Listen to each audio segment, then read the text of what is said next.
Hey y'all, welcome to the Ingles Shopping List. I'm Dallas McCade alongside with Smokin' Joe Lasher, and just in time for the 4th of July holiday weekend, we are cooking ribs, but not just any ribs. That's right, we're gonna have our Firecracker ribs with a spicy Firecracker rib glaze. Oh, it sounds good. Let's get to it.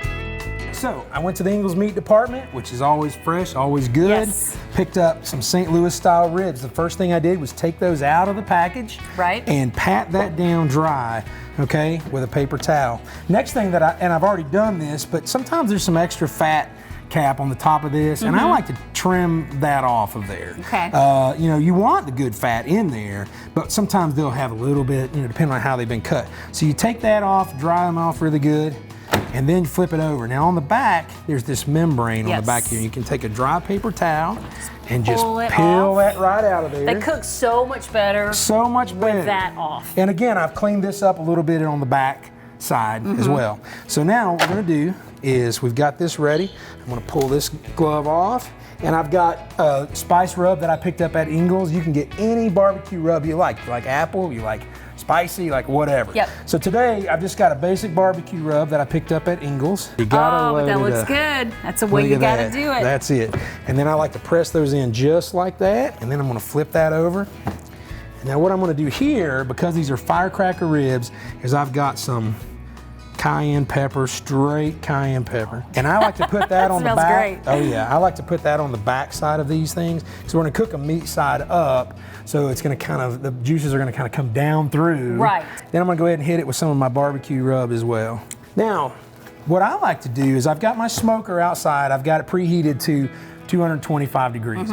If you don't have a smoker, it's okay. You can do it on, if you like to try your charcoal grill, you can do it there as well.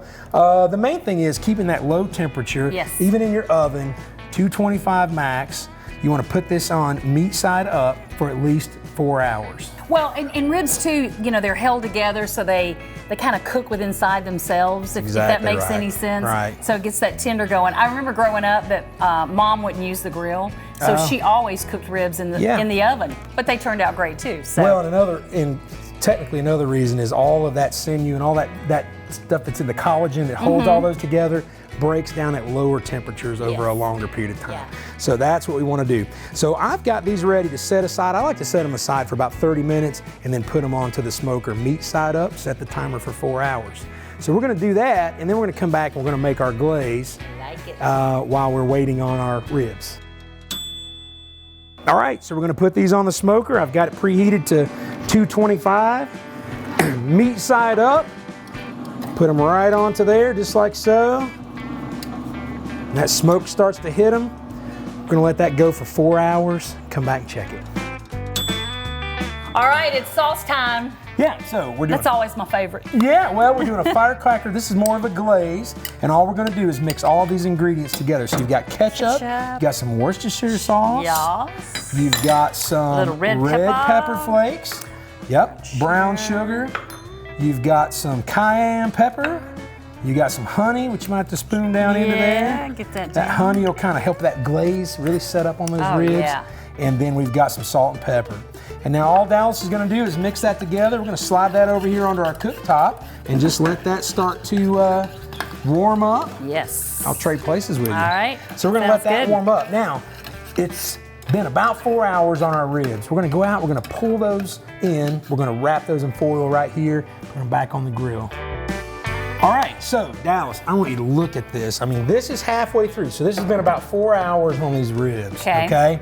Now, I've got enough smoke on them. You know, I had them low and smoking. So you got that smoke flavor, you got a nice bark starting to set up, you know, with all that seasoning. That's why they call them smoking. Yeah. So here's a little trick that I like. Now this, some purists may or may not, but I like that.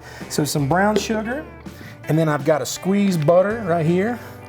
We're just gonna go straight across there just like that. Yeah.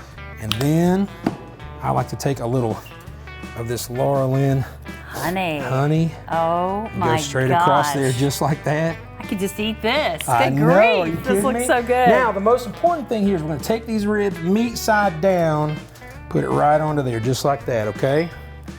So all of the sweet that we're going to give it now is really going to combine with the firecracker sauce. Oh my gosh, it's going to be so good. What we're going to do is roll this up, start to fold it down. Yes.